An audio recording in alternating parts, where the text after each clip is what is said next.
And what's going on with Dion? And I saw, Big Smitty here covers Michael Irvin on Fox. So Michael was friendly enough to share his video of Dion over there in Texas and making a joke of everything, but seemed in good spirits. Have you heard anything there from the latest the head coach there of Buffaloes?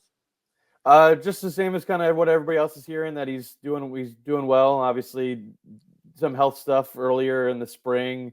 Been a little bit quiet, canceled some speaking engagements, but seems like he'll be back in Boulder, sometime soon during the summer, and he'll update everybody then, kind of what he's been going through. But I wouldn't be concerned about for the season or anything. Seems like he'll be back in Boulder sometime soon.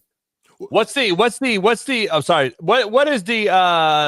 the importance of him missing right now? Like, what's going on right now? What do you got? What do you got going right now in Colorado as far as camp purposes? What's going on as far as him missing this, the significance of it? It's just off-season workouts for the guys on the team, and then they've got the youth camps going on right now, or last week and this week. So, he's always a friendly face around the facility that everybody likes to see. And like I said, the team is on campus now, going through some of their summer workouts before they can do their stuff on the side by themselves to get ready for fall camp in a couple weeks. But I think everyone just kind of misses his presence around the building. Other than that, I think he'll be ready for when he needs to be there. Let me ask you this, man. I know some other big news that was going on, I guess, in his offseason was the quarterback battle. You got, obviously, Mr. Sauter, was it Caden Sauter, who was a 4-year starter, transferred over from Liberty. And then, of course, you got Julian Lewis, their 5-star freshman. I know it's early, but just from your own, reports or insights, like, how's that battle going? Have you really saw anything, or is there a situation where we got to kind of wait until camp before you really have the know and what's going on there? Well, both those guys were on campus in the spring, so that they kind of both got a head start on learning Pat Shurmur's offense, and it feels like they're both different quarterbacks. Like, Caden Salter is definitely more of a running quarterback, as you remember seeing him at Liberty a couple years ago when they had a pretty good season. Julian Lewis is definitely more polished as a passer, despite only being 17 years old. But he's definitely one of the best quarterbacks out of high school that CU's ever gotten. So, Caden Salter only has 1 year of eligibility left, so I think he's got to be the front runner just going in, just with the experience that he has. But Julian Lewis set records in only 3 years in high school in Georgia, and was it just seems like a really mature kid from the times that we've talked to him in the spring. Both those guys kind of struggled a little bit in the spring game, but I wouldn't read too much into that. I think they're both putting in work in the offseason, and I think it'll be a full battle in August for camp. But like I said, right now I would give the edge to Caden Salter probably, but Julian Lewis can't be counted out for sure. Are there any concerns? Let's say Caden Salter does start this year. Any concerns that you think Julian would want to bounce? We live in this crazy world here where, NIL and transfer portal is nuts, and players will go to, 4, 5, 6 schools within their college careers. Obviously, Caden, this is Caden's last year, I believe, if I'm not mistaken. So, even if Caden does start this year, Julian would for sure be starting next year. But any concern there at all from Julian if he doesn't start? I don't think so. He was committed to USC for a long time, and then decommitted and joined the Buffs last December. He graduated high school like a year and a half early. Like, he doesn't turn 18 until I think late September this year, so he's really young. I think he understands that he might have to wait his turn if he's not ready, and I don't think CU should be concerned at all. They did a great job getting him out of high school. Like I said, he's probably the best or highest rated quarterback recruit they've ever gotten from the high school ranks. So I wouldn't be too concerned. I would be surprised if you don't see him at all, because obviously there's the redshirt rule where you can play in it, at least 4 games, or at most 4 games. And so I think we'll see him at some point. But it'll be interesting to see kind of how he reacts to not playing for maybe the first time in his life. But I wouldn't be too concerned about him jumping ship if he doesn't start right away. No doubt. Let me ask you this, man.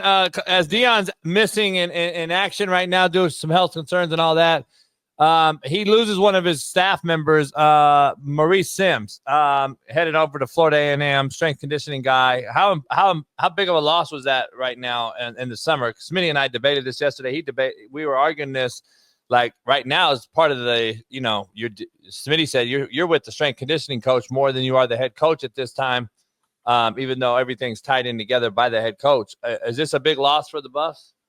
I wouldn't think so. I mean, they brought in someone over Mo Sims earlier this year on the strength and conditioning staff, Coach Swayze, who they've been really impressed with, at least during the winter workouts. From what I heard, they were, and all the players that talked to us during the spring were all kind of pleased with how the winter program went. So I think in the summer as well, I think they're going to be ready and getting themselves into the shape they need to be for fall camp, because it's going to be a grind for those guys, because they've got a lot of guys looking to prove themselves and earn spots. So I wouldn't be too concerned about staff losses. They're always looking to add, and the guys they do add always have a lot of experience, usually in the NFL.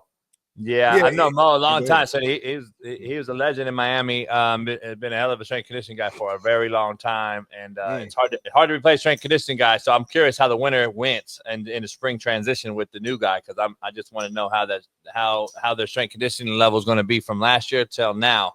Is going to be critical. That's why I believe the head coach being on campus right now, as they go to the first summer with the newer guy, is going to transition. That's the only thing I have to question. Go ahead, Smitty. Yeah, no, I was saying, speaking of staff, obviously, you mentioned, strength conditioning, but there's been some other new coaches as well. One of them being Marshall Faulk as the running back coach there. Do you feel like the guys are going to commit to running the ball more this year? We know last couple of seasons that's been like a big criticism of D Coach Prime and of them just throwing the ball so much with Shedeur. How's it looking so far this offseason? Yeah, I think that's probably one of the biggest storylines to watch going into the year. Is I think Pat Shurmur is committed to running the ball more. I mean, last year he just really leaned into his strengths with Shedeur and the talented wide receivers they had. I mean, they had 3 wide receivers get drafted. Another one as working out with the Broncos this week. Like you just kind of lean into your strengths, and that was Shedeur and the wideouts. And this year, I think they realized they don't have 2 back there behind under center, and the offensive line is going to look mostly different and a lot of transfer guys, but I think they're optimistic about the guys that they've been able to bring in, whether it was in the winter or now in the summer. And it'll be a stable of backs. They lost their leading rusher from last year, Isaiah Augustave, who I think was at Virginia and then left after the spring, and he's wound up at South Carolina, I think, in the SEC. So, but Dallin Hayden is still here, the Ohio State transfer who played a decent amount last year. I think it'll be a running back by committee thing. And Marshall Faulk, we talked to him a little bit in the spring, and it seems like he's really trying to get these guys to buy into their role, because he's looking for guys to not make mistakes, because that's what kind of the stuff we saw last year. So I think you don't bring in Marshall Faulk as your running back coach without an intent to run the ball. So I think I don't think they'll be last in rushing in the country like this year, like they were the previous 2 seasons. But I think, like I said, with Caden Salter, if he's under center at quarterback, I think that'll add to the running game as well. And I think Pat Shurmur is kind of planning for an offense this year that really tries to lean into the run and makes things easier on the quarterback, whereas last year the quarterback was making things easier on everybody else. No doubt. Let me ask you the importance of this year's start. It looks like you guys will play about 3 games in a matter of 13 days. And starting off with a Georgia Tech team on the 29th of August, after the loss to BYU in the bowl game. How important is that strong start for you guys to go out and play a Georgia Tech team who's a team that's on the rise under a good young head coach, and then turn around and 7 days later play Delaware, and then 6 days later play Houston? How important is that stretch right there to start the season? It's super important. I mean, that home opener against Georgia Tech could tell you everything you need to know about what the season is going to look like. I think you said it. That Georgia Tech team is really good. I think everybody remembers that epic, 7 or 8 overtime game they played at Georgia last year that they barely lost. They've got a lot of guys returning. Like you said, it should be Haynes King, the quarterback, could be one of the best in the country this season. So I think it's a really, really good early season test at home. I think it's the Friday night on the opening weekend of the season there. Prime time night game in Boulder. It should be a great environment. I know fans are jacked up for the season, and that game, if they're able to win it, it's hard to predict what kind of a line it'll be like a couple months out. But I think that game could be a good indicator of what the CU team's got going forward for the season. Because like you said, They've got a winnable game against Delaware in week 2. They're a former FCS team joining the FBS this year, and then you've got the Big 12 opener at Houston on a Friday night before Wyoming the following week to close the non-conference schedule. So, and then they've got BYU at the end of the first month in September. So you got to build some momentum, get some wins before that BYU game in Boulder, another night game on Saturday night late in September, and that'll be like another one of those early season games that kind of could define who's a contender or not in the Big 12. A little bit different schedule this year. Obviously, that last year, we all were questioning the alignment of the schedule. We had these teams like Arizona State, BYU, and Colorado. None of them were going to play each other, and then we saw 2 of them play in a bowl game. This year, they play Arizona State and BYU. Yep. So it's going to be a little interesting. I know they swap every other year or whatever, so it's going to be very interesting. Last year, I believe it was because of the whole Pac-12 transition schedule, right? Is that why they didn't play or whatever?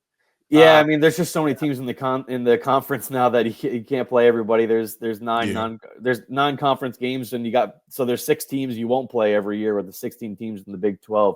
I think they were trying to make it so that the Pac-12 teams would play 2 of the other 3 Pac-12 teams that they moved with. So CU played Arizona and Utah last year. This year they play at Utah and home against Arizona State. They don't play Arizona this year, and now they're getting some of the opponents from the Big 12 that they didn't have last year, like you mentioned, Houston, BYU. They go to West Virginia in November as well. That was another new-ish Big 12 team that they didn't play last year. So it's a fun schedule for sure. I think the Big 12 is going to be a fascinating conference this year. I think it's really underrated. I think it's clearly the third best conference in the country behind obviously the Big 10 and SEC. But I think it's going to be a gauntlet this year, and we'll see how CU adjusts to that.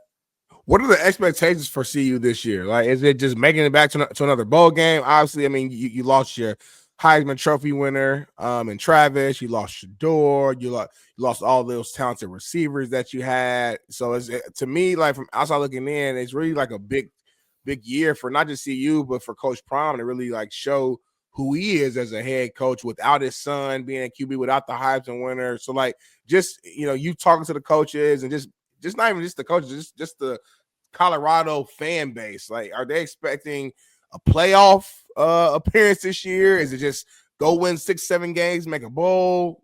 What do you feel like?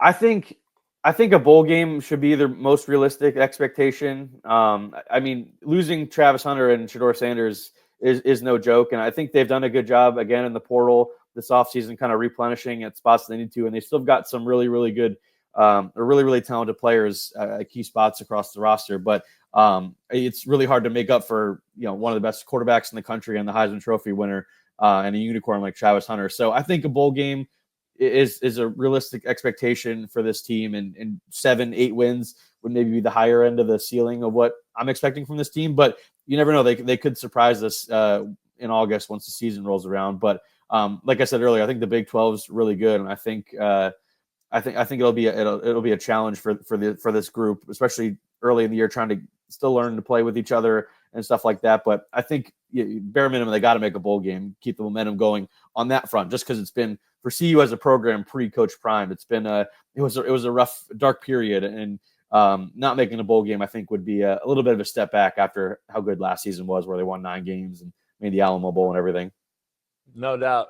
Last thing I got, man, what's the tension like in town? A lot of my good friends, one of my best friends ever is Darian Hagan, legend there, won a national title. We had Chad Brown on here a couple weeks ago. What is your take on the whole retired jersey situation, like from the alum and the town in itself in Boulder? Like, how is that being perceived there? And is it kind of old news now and we've moved on, or are you still getting flack? I think it's old news now at this point. I mean, I think everyone was just a little bit surprised because CU in the past has not done a good job of taking care of its retired players and stuff like that and honoring the legends. They're just kind of a misstep for the program for a while, but I think Coach Prime is trying to change that. And I think nobody would have batted an eye if it was just Travis Hunter that got his jersey retired, because obviously Heisman Trophy winner, only the second person to do that in program history. Obviously goes number 2 in the draft. Just kind of an unprecedented college career, but it's in my mind, it's hard to separate him and Shador from their 2 years together in Boulder and the first 2 years of the Coach Primera. I think Shedeur and Travis are kind of inseparable in terms of how you rank those guys and how you describe their impact in the first 2 years of the Coach Primera in Boulder. So I think when people look back 5-10 years, I think it won't be as much of a big deal, and people will realize and will remember how special those guys were and how much they contributed to not just winning on the field, but kind of pushing the program forward to the heights they hope it can get to over the next couple of years. No doubt. Smitty, man, I can't thank you enough for hopping on with Smitty and I. And Smitty, got any last questions? I'm good, man. I appreciate you. Hopefully we can get you back on during the season and everything Colorado, man. So good luck this year to you guys. Yeah, thanks for having me on, guys. Anytime. I appreciate it.